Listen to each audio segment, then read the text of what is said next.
Hello aspirants, welcome to Analog IAS academy. So మనం తెలుసుకోవాల్సింది ఏంటంటే, what is the power of books? They are the passports to your future. So మన ఫ్యూచర్‌లో మనం succeed అవ్వాలి, మన జీవితంలో మనం అన్‌కాంప్రమైజ్డ్ లైఫ్ లీడ్ చేయాలి అని అనుకుంటే, the only gateway that is the books. So మీరు ఇది రెస్పెక్ట్ చేయండి, చదవండి. సో అప్పుడు ఏమవుతుంది అంటే, మీ ఫ్యూచర్ అనేది బంగారు బాటుగా ఉంటుంది. సో ఈరోజు మనం చదువుకునే ఇంపార్టెంట్ కరెంట్ అఫైర్స్ ఏంటో తెలుసుకుందాం. Global multi dimensional poverty index MPI, this is actually in the news. So multi dimensional poverty index అంటే ఏంటి? మల్టీ డైమెన్షనల్ అంటే ఏంటి? So many dimensions are included. వాటిలన్నిటిని బేస్ చేసుకునే పావర్టీ అనేది మనం లెక్క వేస్తాం. ఇంకా సెకండ్ వచ్చేసి WHO global antibiotic resistance surveillance report. ఒక రిపోర్ట్ అనేది వచ్చింది, డబ్ల్యూహెచ్ఓ తీసుకొని వచ్చింది. That is about antibiotics. So ప్రతి చిన్న వ్యాధికి ఈ మధ్య మనం యాంటీబయోటిక్స్ వేసుకుంటున్నాము. బయో అంటేనే లైఫ్ అని అర్థం. ఓకే, యాంటీబయోటిక్స్ అంటే ఏంటి? లైఫ్ కి వ్యతిరేకంగా, అంటే మన బాడీలో ఉన్న ఫారెన్ బాడీస్ ని చంపడానికి.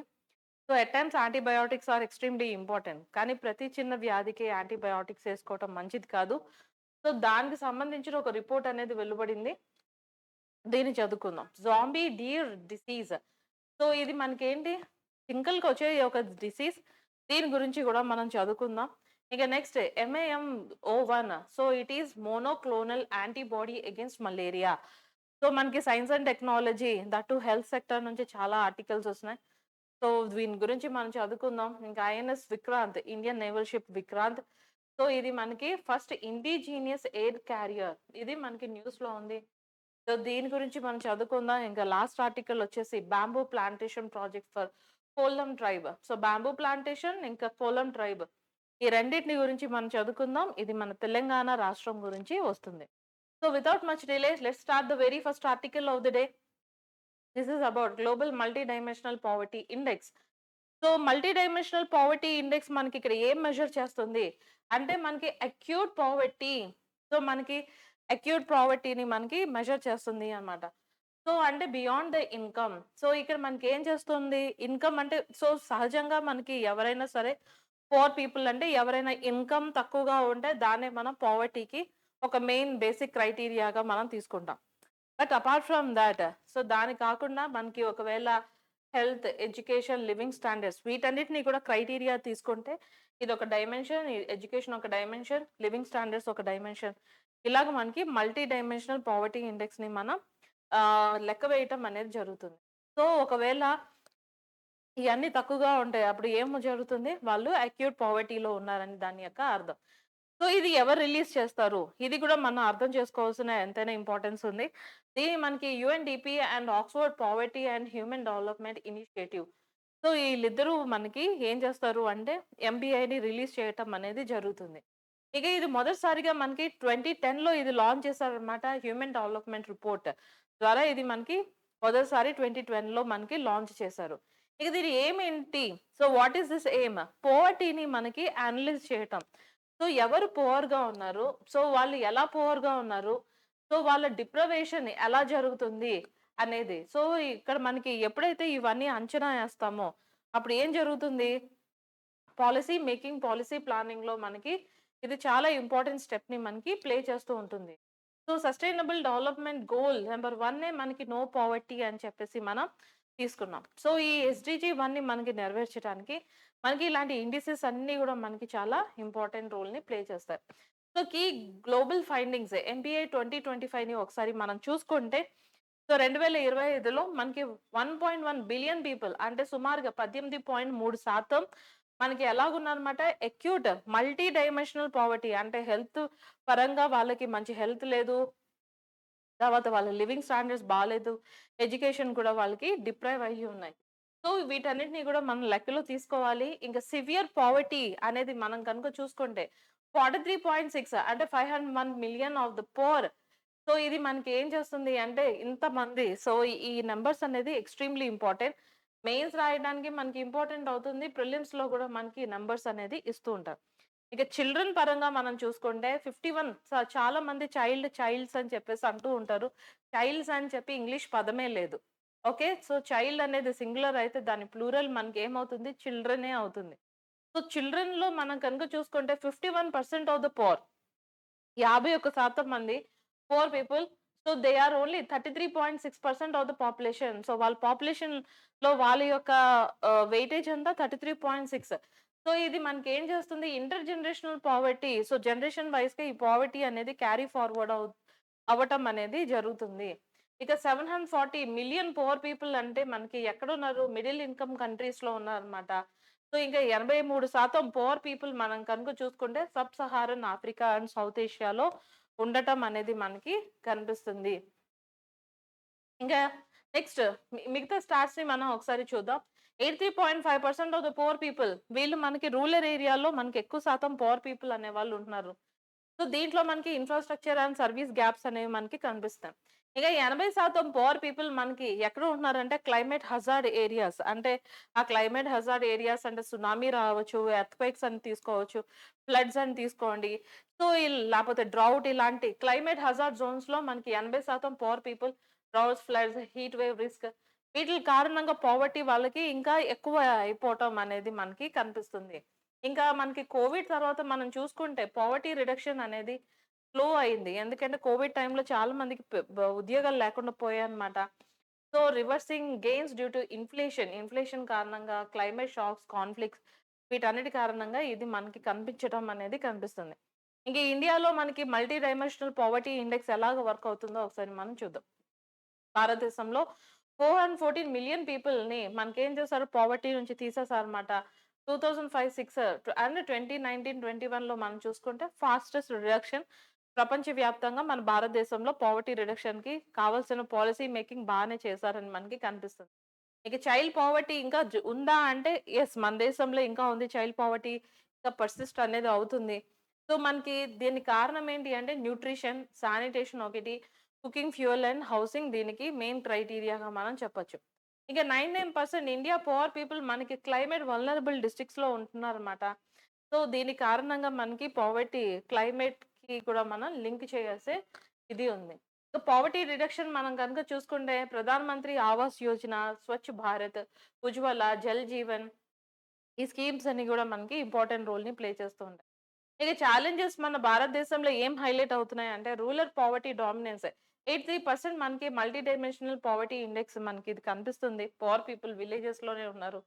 క్లైమేట్ షాక్స్ మనకు ఆల్రెడీ తెలుసు. మన భారతదేశంలో మనం చూసుకుంటే క్లైమేట్ హజార్డ్ ఏరియాస్ చాలానే ఉన్నాయి. ఇంకా డేటా గ్యాప్స్ మనకి సో కొంచెం డేటా గ్యాప్స్ అనేవి ఉన్నాయి. సో నెక్స్ట్ మనం ఏదైతే తీసుకుంటామో సెన్సస్ తీసుకుంటామో సో దాంట్లో మనకి ఈ గ్యాప్స్‌ని బ్రిడ్జ్ చేసే అవకాశం ఎంతైనా మనకి ఉంది అన్నమాట. ఇక విమెన్ అండ్ చిల్డ్రన్ మనం చూసుకుంటే హైయెస్ట్ బర్డెన్ వాళ్ళ మీదే ఉంది. Mall nutrition and gender inequality ఇంకా మన దేశంలో కనిపించడం అనేది కనిపిస్తుంది. Limited physical space. సో మనకేం చేస్తున్నాయంటే సోషల్ ఇన్వెస్ట్‌మెంట్ మీద స్టేట్స్ ఎక్కువ మనకి ఇన్వెస్ట్ చేయట్లేదు అని చెప్పి ఈ క్రిటిసిజం కూడా మనకి కనిపిస్తుంది. ఇంకా పాలిసీ రికమెండేషన్స్ ఒకసారి చూసుకుందాం. Poverty policy with climate resilience, green infra, adaptive welfare, disaster readiness వీటన్నిటి మీద కూడా మనం ఫోకస్ చేయాల్సిన ఏరియాస్ అన్నమాట. ఇక నెక్స్ట్ మనకి మనం ఏం చేయాలి? Build district level MPa dashboards. So ప్రతి డిస్ట్రిక్ట్‌కి కూడా ఒక డాష్‌బోర్డ్స్ తీసుకొనొచ్చి వీళ్ళు అంటే మనకి 6 మంత్స్‌కి ఒకసారి తీసుకోవచ్చు, 3 మంత్స్‌కి తీసుకోవచ్చు, 1 ఇయర్‌కి తీసుకోవచ్చు, 2 ఇయర్స్‌కి ఒకసారి తీసుకోవచ్చు. ఏ ఇయర్‌లో వీళ్ళు ఎక్కువ అభివృద్ధి చెందుతున్నారు. ఏ ఇయర్‌లో తక్కువగా అభివృద్ధి చెందుతున్నారు. అంతా గూడా మనం చేయొచ్చు. అలా పావర్టీని మనం రెడ్యూస్ చేయొచ్చు. ఇక మనం గ్రీన్ లైవ్లీహుడ్‌ని మనం ప్రమోట్ చేయొచ్చు. సో, దీని కారణంగా renewable energy jobs, organic farming, circular economy ఇవన్నీ గూడా మనకి సాధించవచ్చు. ఇంకా global climate finance and concessional aid అనేది మనకి ఇంపార్టెంట్ అవుతది. ఇక నెక్స్ట్ మనకి child and gender program gender focused programs అనే వాటిల మీద మనం ఫోకస్ చేయాలి. పాలిసీ కూడా అలాగే మనం ఏం చేయాల్సి ఉంటుంది. న్యూట్రిషన్ మీద, హెల్త్, క్లీన్ ఫ్యూయల్, ఎడ్యుకేషన్ వీటన్నిటి మీద ఫోకస్ చేస్తే మల్టీ డైమెన్షనల్ పావర్టీ ఇండెక్స్ అనేది మన భారతదేశంలో తగ్గిపోయే అవకాశం ఎంతైనా ఉంది. Is that okay? సో, ఇప్పుడు మనం దీని మీద ఎగ్జామ్‌లో ఎలాంటి ఎంసీక్యూస్ వస్తాయో చూద్దాం. Consider the following statements about multi dimensional poverty index 2025. More than half of the global multi dimensional poor are children. So, ఆ స్టేట్మెంట్ కరెక్టే కదా! That is correct. Rural area contains over 80% of MPA poor population. So statement number 2 is also correct. Low income countries house the majority of the world's poor. ఇది తప్పు కదా, middle income countries అనేవి మనకి ఇక్కడ ఉంటున్నాయి. So statement number 3 అందుకే incorrect. So first and second statements are correct. Hence option A is correct. So shall we move on to the second article of the day? The second article is talking about antibiotic resistance surveillance report 2025. So ఇది మనకి WHO దీన్ని వెలువడించేదనమాట. So ఇక్కడికి ఏం మాట్లాడుతుందో మనం చూద్దాం. For an example మన gut bacteria మనం చూసుకుంటే it starts from your mouth. So ఇక్కడ అంతా కూడా మనకి ఏమవుతుంది, ఈసోఫేగస్ లో, స్మాల్ ఇంటెస్టైన్స్ లో, లార్జ్ ఇంటెస్టైన్స్ లో మనకు ఒక గట్ బ్యాక్టీరియా అనేది ఉంటుంది. ఈ గట్ బ్యాక్టీరియా మనకి కొంచెం చెడువి ఉంటాయి, మంచివి కూడా ఉంటాయి. సో దీంట్లో మనం ఏం చేస్తున్నామంటే ఈ యాంటీబయోటిక్స్ వేసి, బయో అంటేనే life, so something which acts against the life, దాన్నే మనం ఏం చేస్తాం, యాంటీబయోటిక్ అంటాం. సో అలా మనకి ఏవైతే గట్లో ఉందో, సో చెడు బ్యాక్టీరియాని చంపడమే కాకుండా మంచి బ్యాక్టీరియాని కూడా ఇది చంపేస్తుందన్నమాట. ఇలా ఎలా అయితే మంచి బ్యాక్టీరియాని చంపేస్తుందో దాని కారణంగా మనకి ఏమవుతుంది, ఈ యాంటీబయోటిక్స్ కి ఈవెంచువల్లీ ఏవైతే ఈ బ్యాక్టీరియా ఇవన్నీ ఉన్నాయో, ఈ ఫారెన్ బాడీస్ ఉన్నాయో, అవి రెసిలియంట్ గా తయారైపోతున్నాయి. సో ఇది చాలా చాలా పెద్ద ప్రాబ్లమ్ గా మనకి ఫ్యూచర్ లో మనం చూడొచ్చు. సో 23 మిలియన్ కన్ఫర్మ్డ్ ఇన్ఫెక్షన్స్ మనకి కనిపిస్తున్నాయి 104 దేశాల్లో. సో అంటే సుమారుగా ఎంత శాతం పాపులేషన్ దీనికి ఎక్స్పోజ్ అయ్యి ఉంది? సో 70% పాపులేషన్ వల్నరబుల్ గా మనకి కనిపిస్తుంది.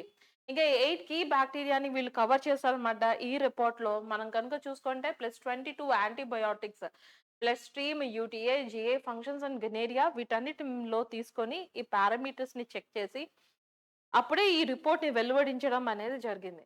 ఇంకా మనకి యాంటీ మైక్రోబియల్ రెసిస్టెన్స్ డెత్స్ అనేవి మనకి కనిపిస్తున్నాయి అనమాట. సో ఇది మనకి 2050 నాటికి 70% పెరిగిపోతాయి. అంటే మీరు యాంటీబయాటిక్స్ వేసుకున్న ఆ మందు ఆ బ్యాక్టీరియా మీద ఎటువంటి ప్రభావం చూపించకుండా ఉంటుంది. అలా చూపించకుండా ఉంటే దానివల్ల వచ్చే ప్రమాదం ఏంటి? ఆ మందులు బ్యాక్టీరియా మీద చూపించకపోతే ఆ బ్యాక్టీరియా కారణంగా బాడీ అనేది విపరీతంగా వీక్ అయిపోయి మనుషులు చనిపోతారు. సో ఇది మనకి 2050 నాటికి 70% పాపులేషన్ 70% పెరుగుతుంది అని చెప్తున్నారు. ఈ మరణాలు 70% పెరుగుతుంది అని చెప్పి చెప్తున్నారు. ఇంకా యాంటీ మైక్రోబియల్ రెసిస్టెన్స్ ఒకసారి మనం చూసుకుంటే, so bacteria stop responding to antibiotics. మీరు ఆ మందు వేసినా సరే బ్యాక్టీరియా చచ్చిపోతాయి. అంటే ఎంత కొట్టినా చావని పామురా నువ్వు ఆ టైప్‌లో తయారవుతాయి. ఓకే. సో అవి యాంటీబయోటిక్స్ ఏసుకున్నా సరే, ఆ మందు వేసుకున్నా సరే అవి చనిపోకపోతే అప్పుడు మనకి ఇలాంటి ప్రాబ్లమ్స్ ఒస్తాయి. సో ఇది మనకి దీని కారణంగా ప్రొలాంగ్డ్ ఇల్‌నెస్ అనేది జరుగుతూ ఉంటుంది. Hire cost, treatment failure, hire mortality rate ఇవన్నీ గూడా మనకి పెరుగుతూ ఉంటాయి.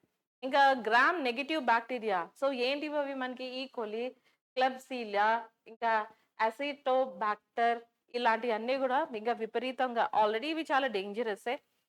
మనకి contaminated food, contaminated water, contaminated air వీటి కారణంగా ఇవి మనకి వస్తూ ఉంటాయి. ఇవి ఇంకా చాలా ప్రమాదకరంగా అయిపోవడం అనేది జరుగుతుంది. ఇక WHO అవేర్ క్లాసిఫికేషన్ ఒకసారి మనం చూసుకుంటే, సో దీంట్లో మనకి ఈ AWARE, సో దీనికి మనకి ఒక ఈ అబ్రివియేషన్‌కి ఎలాబరేషన్ మనం చూద్దాం. ఏలో మనకేంటి first access. So first line antibiotics. So trimoxazole. So next మనకి నెక్స్ట్ W వచ్చేసి వాచ్. సో ఇది broad spectrum. Third generation cephalosporins and fluoroquinolones వీటన్నిటిని కూడా మనకి యూజ్ చేస్తూ ఉంటారు. సో గట్ బ్యాక్టీరియాని మీకు తెలుసా ఎంట్రోక్వినాల్ అని చెప్పి ఒక టాబ్లెట్ ఉంటుంది. డయేరియాకి యూజ్ చేస్తూ ఉంటారు. ఇక లాస్ట్ రిసార్ట్ డ్రగ్స్ అన్నమాట. సో ఇక్కడ మనకి పెనమ్స్ వీటిని యూజ్ చేస్తారు. ఇక దీన్ని మనం ఎలా కనుక్కుంటున్నామంటే resistance rising fast in watch and reserve class. So మనకి AWAREలో మనకి వాచ్. సో డబ్ల్యూలో మనకి కనిపిస్తుంది. ఇంకా రిజర్వ్ క్లాస్‌లో కనిపిస్తుంది. ఇంక్లూడింగ్ మన భారతదేశంలో కూడా మనకి కనిపించడం అనేది జరుగుతుంది. ఇక గ్లోబల్ కీ ఫైండింగ్స్ మనం చూసుకుంటే ప్రతి 6లో ఒకటి మనకి ఏమవుతుంది, యాంటీబయోటిక్స్ రెసిస్టెన్స్ కారణంగా మరణాలు సంభవించటం అనేది జరుగుతుంది. ప్రతి 6 మరణాల్లో ఒకటి. ఇక మీడియం గ్లోబల్ రెసిస్టెన్స్ మనం చూసుకుంటే మొత్తం గ్లోబ్‌లో మనం చూసుకుంటే 17.2% 93 పాథోజన్ డ్రగ్ పేర్స్ మనకు కనిపిస్తున్నాయి. ఇంకా యూటీఐ ఇస్ మోస్ట్ ఎఫెక్టెడ్ మనకి ఫ 3 కేసెస్ రెసిస్టెంట్ ప్రతి 3లో ఒకటి మనకి ఇలా కనిపిస్తుంది. ఇంకా బ్లడ్ స్ట్రీమ్ ఇన్ఫెక్షన్స్ మనం చూసుకుంటే 6లో మనకి ఒకటి రెసిస్టెన్స్‌గా కనిపించడం అనేది జరుగుతుంది. అంటే ఈ నంబర్ ఇంకా మనకి వెళ్ళే కొద్దీ పెరిగిపోవటం అనేది జరుగుతుంది. ఇంకా గ్యాస్ట్రో ఇన్ఫెక్షన్స్ మనం చూసుకుంటే 15 రెసిస్టెన్స్. సో, మనకి ప్రతి 15లో ఒకటి మనకేం జరుగుతుంది అంటే ఈ యాంటీబయోటిక్స్‌కి రెసిస్టెంట్‌గా మనకి కనిపించడం అనేది జరుగుతుంది. ఇక గనేరియా ఒకసారి మనం చూద్దాం.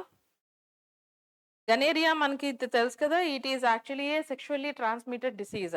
ఈ సెక్షువల్లీ ట్రాన్స్‌మిటెడ్ డిసీజ్ మనం కనుక చూసుకుంటే 125 సో, 125 కేసెస్‌లో ఒకటి ఈ రెసిస్టెన్స్ అనేది కనిపిస్తుంది. ఇంకా మనకి యూరినరీ ట్రాక్ ఇన్ఫెక్షన్స్ ఇంకా గనేరియాని కూడా మనం 2 క్లబ్ చేయొచ్చు. ఆల్‌మోస్ట్ సేమ్ కారణంగా. సో, ఈ యూరినరీ ట్రాక్‌లో ఉండే ఇన్ఫెక్షన్స్ అంటే అన్‌హైజీన్ వాష్‌రూమ్స్‌ని కానీ, వాటిని యూజ్ చేయటం, తర్వాత ప్రైవేట్ పార్ట్స్‌ని క్లీన్ చేసుకోకపోవటం, హెల్తీగా ఉంచకపోవటం, ఎప్పుడు వెట్‌గా ఉండటం, దాటి కారణంగా వస్తాయి. ఇక గరేరియా అయితే అది STD sexually transmitted disease. So, ఈ రెండిటికి కొంచెం దగ్గరగా మనం చూడొచ్చు. సో, 125లో ఒక కేస్ యాంటీ మైక్రోబియల్ రెసిస్టెన్స్‌కి మనకి రెస్పాండ్ అవ్వటం అనేది చూస్తున్నాం. ఇక పాథోజన్ వైస్ మనం కనుక చూసుకుంటే బ్లడ్ స్ట్రీమ్‌లో ఈకోలి. సో, ఇది మనకి థర్డ్ జనరేషన్ సెఫాలోస్పోరిన్ రెసిస్టెన్స్ అనేది ఆల్రెడీ అలవరుచుకుందన్నమాట. ఈ పర్టిక్యులర్ డ్రగ్‌కి మనకేం చేసింది అది రెసిస్టెంట్‌గా తయారైపోయింది. 44.8% అంటే 70% ఇన్ ఆఫ్రికా గ్రేటర్‌గా ఉంది అన్నమాట. ఇంకా నెక్స్ట్ క్లెప్సిలియా న్యూమోనే. సో, ఇది మనకి న్యూమోనియాకి సంబంధించిన ఒక డ్రగ్. దీంట్లో మనకి చూస్తే థర్డ్ జనరేషన్ సెఫాలోస్పోరిన్ ఈ మందుకి రెసిస్టెంట్‌గా తయారైపోయింది బాక్టీరియా. సో, 55.2% గ్లోబల్‌గా మనం చూస్తున్నాం. అంటే మీరు మందు వేసుకున్నా సరే రెస్పాండ్ అవ్వట్లేదు. కార్బాపెనమ్ 41.2% ఇన్ సౌత్ ఈస్ట్ ఏషియా మనం చూడొచ్చు. ఇంకా నెక్స్ట్ అసినోటోబాక్టర్ ఎస్‌పిపి. సో, ఇక్కడ మనకి కార్బాపెనమ్ రెసిస్టెన్స్ అనేది ఈ డ్రగ్‌కి రెసిస్టెన్స్‌గా తయారైపోయింది.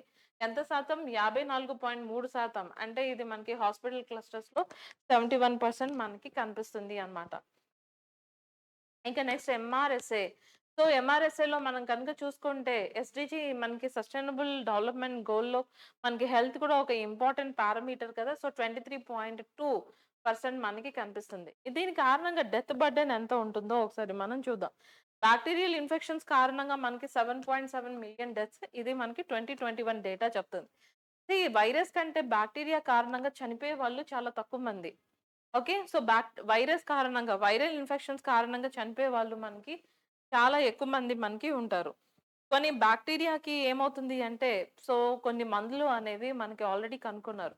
కానీ ప్రతి చిన్న వ్యాధికి యాంటీబయోటిక్స్ యూజ్ చేయటం కారణంగా ఏమైంది అంటే, ఈ డెత్ రేట్ అనేది మనకి కనిపిస్తుంది అన్నమాట. Okay.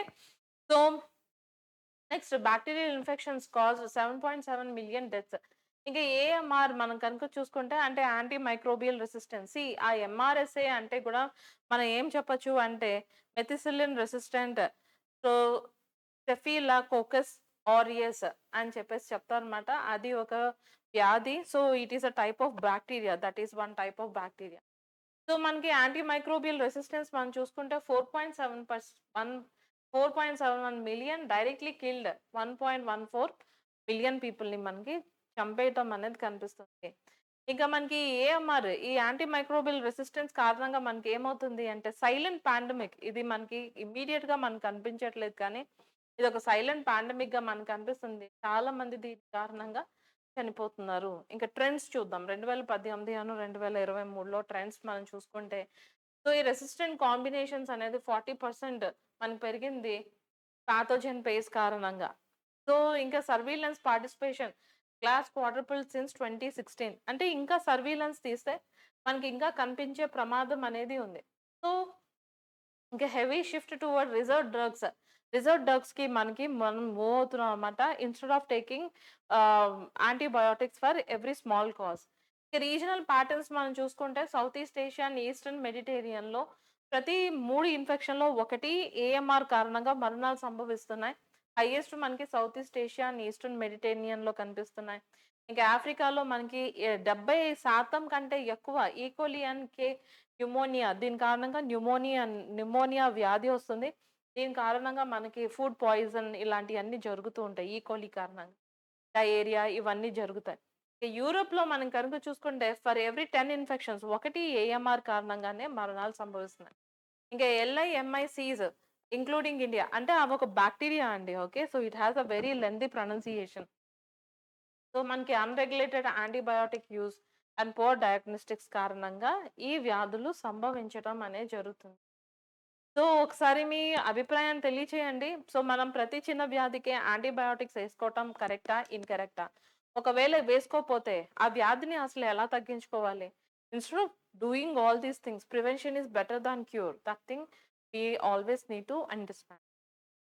With reference to the 2025 AMR report, consider gram-positive bacteria contributed the highest AMR burden in the bloodstream infection. So, అది gram negative E coli okay. ఇవన్నీ కూడా ఆ కేటగిరీకే మనకి చెందుతాయి అన్నమాట. ఇంకా resistance to watch antibiotics is raising faster than resistance to access antibiotics. ఇది కరెక్టే. AMR deaths are currently higher in absolute number than the deaths from HIV and malaria combined. So, second and third statements are correct. Hence, option A is correct. So next, let us move on to the other important article of the day. Zombie day disease. Okay, chronic wasting disease. So ఇది ఏంటి మనం ఒకసారి చూద్దాం. ఇది సహజంగా జింకలకి వచ్చే ఒక disease అన్నమాట. సో ఇది మనకి transmissible స్పాంజిఫారం ఎన్సెఫలోఫైటిస్.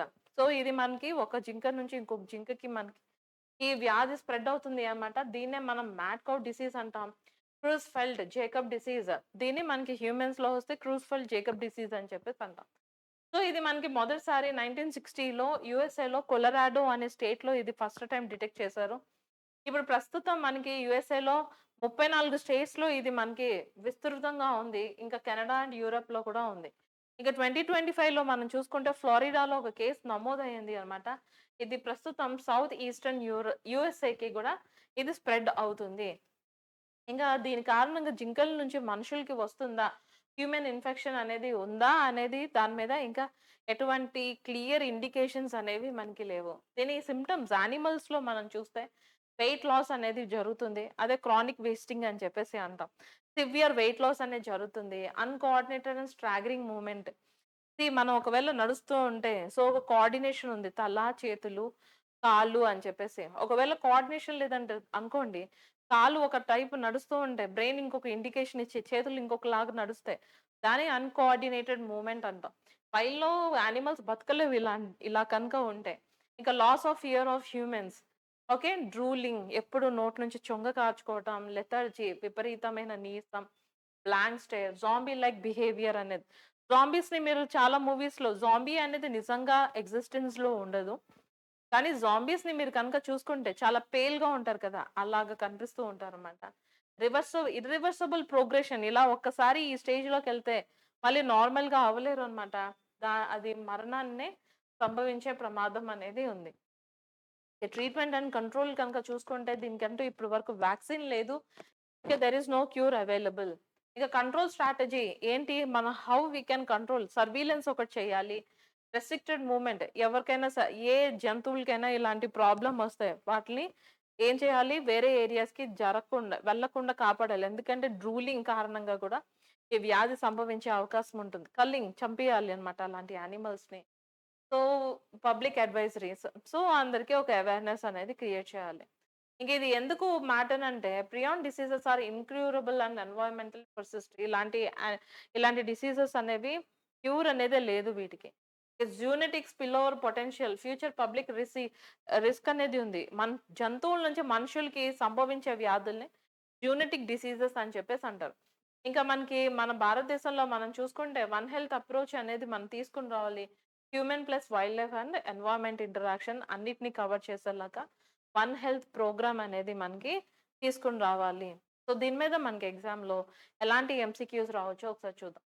Zombies disease is classified under which of the following groups? Transmissible spongiform encephalopathies. Okay, so this is the answer. Let us now move on to the other important article of the day. This is something which is related to malaria and malaria cases. మన భారతదేశంలో tropical ఏరియాస్‌లో malaria the best breeding గ్రౌండ్స్‌గా మనం చెప్పొచ్చు. ఇక్కడ మనకేంటి monoclonal antibody against malaria. So, ఒక antibody గురించి మనం మాట్లాడబోతున్నాం. సో ఈ మోనోక్లోనల్ యాంటీబాడీ దీన్నే మనం MAM-O1 అని చెప్పేసి మనం పిలుస్తాం అన్నమాట. సో ఇది ఏం చేస్తుంది అంటే ఒక strong protection against malarian parasite అని చెప్పేసి చెప్తున్నారు. ఓకే. సో ఇది మనకి క్లినికల్ ట్రయల్స్ యూఎస్ఏలో మనకి రీసెర్చర్స్ ఏం చేస్తారంటే MAM-O1 ఇది ఏం చేస్తుంది మలేరియా పారాసైట్‌కి స్ట్రాంగ్‌గా రియాక్ట్ అయ్యే ఒక యాంటీబయోటిక్‌గా గుర్తించారు. ఇక ఈ MAM-O1 మనం చూసుకుంటే మోనోక్లోనల్ యాంటీబాడీ. సో ఇది మనకేం చేస్తుంది అంటే ప్లాస్మోడియం ఫాల్సిపారమ్ ఈ పారాసైట్ కారణంగానే మలేరియా అనేది మనకి సంభవిస్తూ ఉంటుంది. ఈ పారాసైట్‌కి ఏం చేస్తుంది అంట బ్లడ్ స్ట్రీమ్‌లోకి ఎంటర్ అవ్వక ముందే చంపేస్తుందంట. So it will kill blood స్ట్రీమ్‌లోకి ఎంటర్ అవ్వక ముందే చంపేయటం అనేది జరుగుతుంది. సో ఇదొక పాసివ్ ఇమ్యునైజేషన్ ప్రోగ్రామ్ అని మనం చెప్పవచ్చు. So vaccines which stimulate immune system. So vaccine అయితే మాత్రం మనకి ఇమ్యూన్ సిస్టమ్‌ని స్టిమ్యులేట్ చేస్తాయి. ఇది ఏం చేస్తుంది అంటే బ్లడ్ స్ట్రీమ్‌లోకి ఎళ్ళక ముందే చంపుతుంది. Is that okay?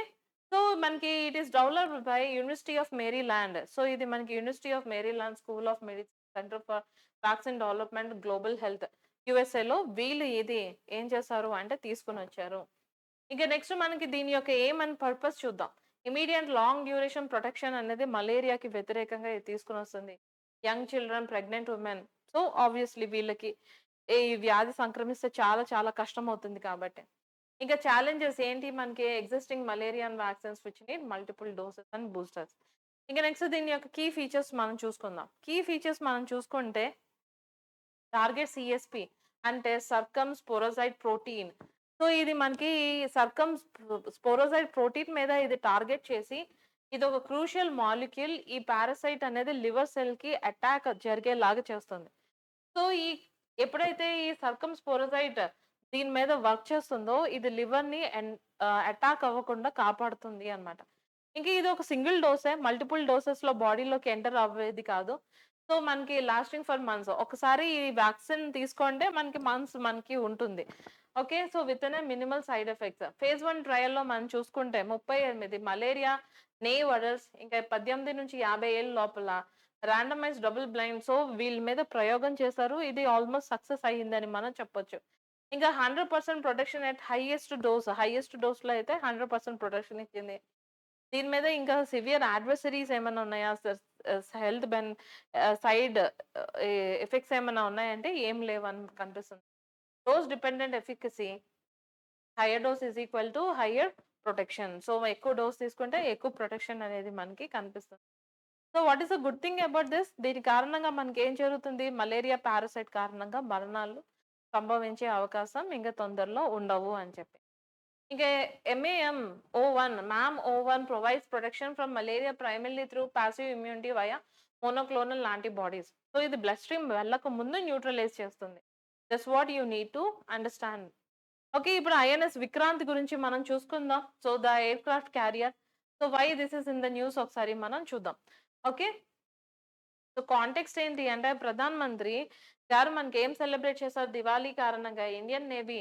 So right now navy is playing a very important role. Pakistan and Afghanistan ఈ 2 మనకి యుద్ధం చేసుకుంటున్నాయి కదా!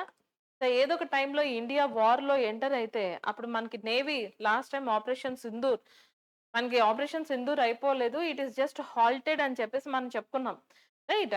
సో ఇప్పుడు ఈ ఆపరేషన్ సింధూర్ హాల్టెడ్‌గా ఉంది కదా! సో మళ్ళీ ఒకవేళ పాకిస్తాన్ ఇండియాని రెచ్చగొట్టే చర్యలు ఏమన్నా చేస్తే అప్పుడు ఏం చేస్తాం ఈసారి నేవీని దింపి మనం ఏం చేద్దాం అనుకుంటున్నాం కరాచీ పోర్ట్‌ని ఓకే. ప్రపంచంలో లేకుండా చేయాలి అనేది ఒక ప్లాన్ అని చెప్పి లాస్ట్ టైమ్ నుంచి మనం మాట్లాడుకుంటున్నాం. సో ప్రైమ్ మినిస్టర్ గారు ఏం సెలబ్రేట్ చేశారంటే దివాళీ సందర్భంగా ఇండియన్ నేవీ ఐఎన్ఎస్ విక్రాంత్‌ని ప్రైజ్ చేశారన్నమాట. ఆపరేషన్ సింధూర్‌లో ఇది ప్రధానమైన పాత్ర పోషించింది అని చెప్పేసి మనకి చెప్పారు. ఇంకా ఐఎన్ఎస్ విక్రాంత్ మనం కనుక చూసుకుంటే ఇది మన భారతదేశం ఫస్ట్ ఇండిజినియస్‌గా బిల్డ్ చేసిన ఒక ఎయిర్ క్రాఫ్ట్ క్యారియర్. సో దీని మీద నుంచి ప్రయోగం చేసి ఎయిర్ క్రాఫ్ట్స్ మనకి వెళ్తాయన్నమాట.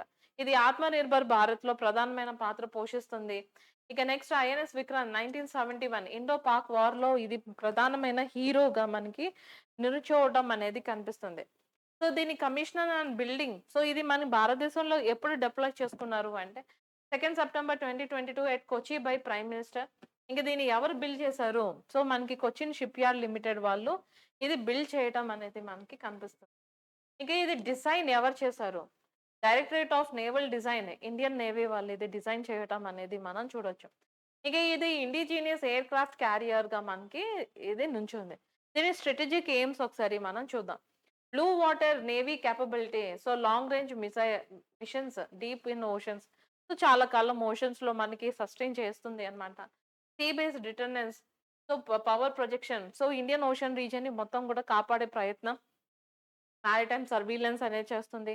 అంటే సీస్‌లో మనకి maritime surveillance, humanitarian assistance, disaster response వీటన్నిటికి కూడా ప్రధానమైన పాత్ర అనేది మనకి పోషిస్తుంది. ఓకే. ఇప్పుడు ఈ టాపిక్ మీద మనకి ఎగ్జామ్‌లో ఎలాంటి ఎంసీక్యూస్ రావచ్చో మనం చూద్దాం.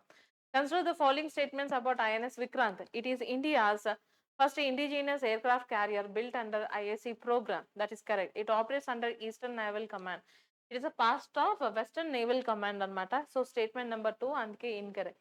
It can carry both fighter jets and helicopters. Statement number 3 is also correct. Hence, option A is correct.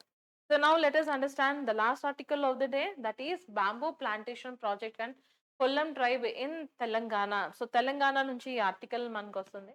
ఒక బాంబూ ప్లాంటేషన్ ఈ ప్రోగ్రామ్ ని తీసుకుని వచ్చారు. పుల్లగుట్ట రెండో విలేజ్ ఇది ఆదిలాబాద్ తెలంగాణలో మనకి ఇది కనిపిస్తుంది అన్నమాట. సో ఎవరికి ఇది సంబంధించింది? కొల్లం ట్రైబ్ కి సంబంధించింది. సో వాళ్ళకి కూడా ఒక చేయూతని ఇచ్చే ప్రయత్నంలో ఇది తీసుకొని వచ్చారు. సో ఈ కొల్లం ట్రైబ్ మనం చూసుకుంటే పర్టికులర్లీ వల్నరబుల్ ట్రైబల్ గ్రూప్ కింద వస్తుందన్నమాట. ఈ ఇనిషియేటివ్ లో మనకి ఏం కనిపిస్తుంది? గ్రీన్ ఇండియా ఛాలెంజ్, నెక్స్ట్ మనకి ట్రెడిషనల్ లైవ్లీహుడ్ ని మనకి మెరుగుపరిచే ప్రోగ్రామ్, కాంబాక్ట్ ఎన్వైరన్మెంటల్ డిగ్రేడేషన్ ఇవన్నిటిని మనకి ప్రధానమైన ఎయిమ్ గా పెట్టి దీన్ని ముందుకు తీసుకుని వెళ్తున్నారు. ఇక నెక్స్ట్ గ్రీన్ ఇండియా ఛాలెంజ్ మనం చూసుకుంటే నేషన్ వైడ్ గా మనకి ఏం చెప్తుందంటే ఎఫారెస్ట్రేషన్ మూవ్మెంట్. సో ఎక్కువ మనకి ఏం చేయాలి? ప్లాంట్స్ అనేది నాటాలి. సిటిజన్స్ ని, institutions to plant trees, protect forest, adopt sustainable practices. ఇక దీని ఆబ్జెక్టివ్ మనకి ఏంటి? క్లైమేట్ మిటిగేషన్ ఒకటి. ఒకటి. రెండోది మనం కనుక చూసుకుంటే biodiversity restoration, community participation in environmental conservation area. ఇంకా కొల్లం ట్రైబ్ గురించి మనం చూసుకుందాం. భారతదేశంలో మొత్తం పర్టికులర్లీ వల్నరబుల్ ట్రైబల్ గ్రూప్స్ 75 ఉన్నాయి ప్రస్తుతం వరకు. ఇక ఏదైనా tribe particularly vulnerable tribal group గా ఎంచుకోవాలి అంటే సో వాళ్ళ పాపులేషన్ ఈదర్ స్టాగ్నెంట్ గా ఉండాలి, లేదా వాళ్ళ పాపులేషన్ అనేది తగ్గిపోతూ ఉండాలి. వాళ్ళు జాగ్రఫికల్లీ కొంత ఐసోలేటెడ్ గా ఉండాలి. వాళ్ళు ఇంకా hunting and gathering or else foraging లో మనకి ఉండాలి. ఓకే. సో ఇవన్నీ మెయిన్ క్రైటీరియా అన్నమాట. ఏదైనా ఒక ట్రైబ్ ని ఈవీటీచీస్ గా గుర్తించడానికి. ఇక మనకి కొల్లం ట్రైబ్ మహారాష్ట్ర, తెలంగాణ, ఛత్తీస్‌గఢ్, మధ్యప్రదేశ్‌లో ఇవి విస్తృతంగా ఉన్నారన్నమాట వీళ్ళు. ఈ ఏరియాలోనే వాళ్ళని పీవీటీజీగా గుర్తించారు. ఇంకా వాళ్ళు కొల్లమి అనే ఒక భాషని మాట్లాడతారు. ఇది మనకి ద్రవిడియన్ లాంగ్వేజ్ కింద వస్తది. దీనికి స్క్రిప్ట్ లేదు. ఓకే. సో వీళ్ళు మనకి మరాఠీ, తెలుగుని గూడా కొంత మాట్లాడతారు. ఇక మనకి చూసుకుంటే so patrilineal clan based society. Patrilineal clan based society అంటే ఏంటి? వాళ్ళు ఇంటి పేరు మనం కనుక చూసుకుంటే పాట్రిలినియల్ అంటే వంశం అనేది ఫాదర్ లైన్ నుంచి ట్రేస్ చేస్తారు. ఇంటి పేరు కాదు. ఫాదర్ లైన్ నుంచి వాళ్ళ యొక్క వంశాన్ని ట్రేస్ చేస్తూ ఉంటారు. చాల్ దేవే, పచ్ దేవే, సహదేవే. ఓకే. సో ఇలాగా వాళ్ళు ఫాదర్ లైన్ నుంచి ట్రేస్ చేస్తారు. క్లాన్ అంటే గోత్రం. ఓకే. సో ఎలాగైతే మెయిన్ స్ట్రీమ్ సొసైటీలో గోత్రాలున్నాయో వీళ్ళకి కూడా అలాగే గోత్రాలున్నాయి. ఇక వీళ్ళు traditional livelihood, agriculture, settled and shifting, livestock, fishing, forest work ఇవన్నీ గూడా వీళ్ళు చేస్తారు అన్నమాట. So hence they are categorised as a PVTGs. ఇంక వాళ్ళకి గోండ్ ట్రైబ్‌తో కొంచెం సన్నిహితమైన సంబంధాలున్నాయి. ఓకే. వీళ్ళు భీమ అండ్ హిడింబి. మహాభారత్‌లో మనకి హిడింబి మనం చూసుకుంటే రాక్షసి ఆవిడ.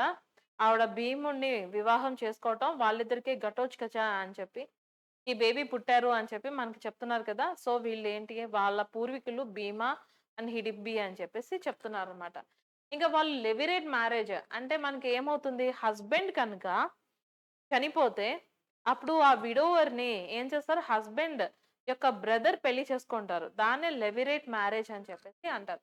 పర్ఫెక్ట్ అన్నమాట. ఇది చాలా ఇంపార్టెంట్. ఇది మనకి I mean to say anthropology, sociology students మీకెవరైనా ఉంటే ఇది చాలా ఇంపార్టెంట్. ఓకే. మ్యారేజ్‌లో మనకి ఇంపార్టెంట్. ఎకనామిక్ ఆంథ్రోపాలజీ చాప్టర్‌లో గూడా ఇది ఇంపార్టెంట్. సో వీళ్ళకి government support, health, education, infrastructure, tribal welfare వీటన్నిటిలో మనకి వీళ్ళకి దొరుకుతుంది. ఇక బాంబూ ప్రాజెక్ట్ గురించి ఒకసారి చదువుదాం. బాంబూ ప్రాజెక్ట్ మనకి ఏంటి అంటే ప్లాంటేషన్ 5 ఎకరాల్లో కనుక ఈ ప్రాజెక్ట్ అనేది బాంబూని వేస్తే ఇంక donated by local philanthropist Tikkam Rao ji Patel. సో, ఇతను ఈ 5 ఎకరాలు వీళ్ళకి దానం చేస్తారు. అక్కడ వీళ్ళు బాంబూస్‌ని పెంచారనమాట. ఇంకా వీళ్ళేంటంటే బాంబూ స్కేర్సిటీ అనేది మనకి కొల్లన్స్ అనే వాళ్ళు ఫేస్ చేస్తున్నారు. ఆ ట్రైబ్ దాన్ని రివైవ్ చేసుకోవడం కోసమే అతను ఆ దాత 5 ఎకరాలు వీళ్ళకి ఇచ్చారన్నమాట. ఇంక ఈ బాంబూ కారణంగా వాళ్ళు ఏం చేయొచ్చు, బాంబూ ప్రొడక్ట్స్‌ని తయారు చేసి మార్కెట్స్‌లో అమ్మొచ్చు. దాని కారణంగా వాళ్ళ లైవ్లీహుడ్ అనేది మెరుగుపరుస్తారు. సో, ఎక్స్‌టర్నల్ మార్కెట్స్ మీద వాళ్ళు రిలే అవ్వకుండా ఉంటుంది. ఇక ఇది ఎకో రెసిస్టెన్స్ అండ్ క్లైమేట్ రెసిలియన్స్‌కి సాదృశ్యంగా నిలుస్తుంది. దీని కారణంగా మనకేమవుతుంది, వాళ్ళ లైవ్లీహుడ్ ప్రొటెక్షన్, ఎన్వైర్న్మెంటల్ రెస్టోరేషన్ 2 గూడా ఒకేసారి మనకి జరుగుతున్నాయన్నమాట. ఓకే. సో, ఇప్పుడు ఈ టాపిక్ మీద ఎగ్జామ్‌లో మనకి ఎలాంటి ఎంసీక్యూస్ రావచ్చో చూద్దాం. Consider the following about the Kolam tribe. They are classified as PVTG. Statement number 1 correct. They speak a Dravidian language with his own script. Script లేదు కదా! వాళ్ళు కొల్లమి భాష which is part of Dravidian language అని మనం చెప్పుకున్నాం. They traditionally practise levirate marriage. అది కూడా కరెక్టే. So, hence 1 and 3 statements are correct. Option B is correct. ఇంతటితో ఈరోజు కరెంట్ అఫైర్స్ అనేవి మనకి అయిపోయాయి. చాలా ఇంపార్టెంట్ టాపిక్స్ ఉన్నాయి ఈరోజు. మళ్ళీ రేపు ఇంపార్టెంట్ కరెంట్ అఫైర్స్‌తో మీ ముందుకొస్తాం. Till then take care and by.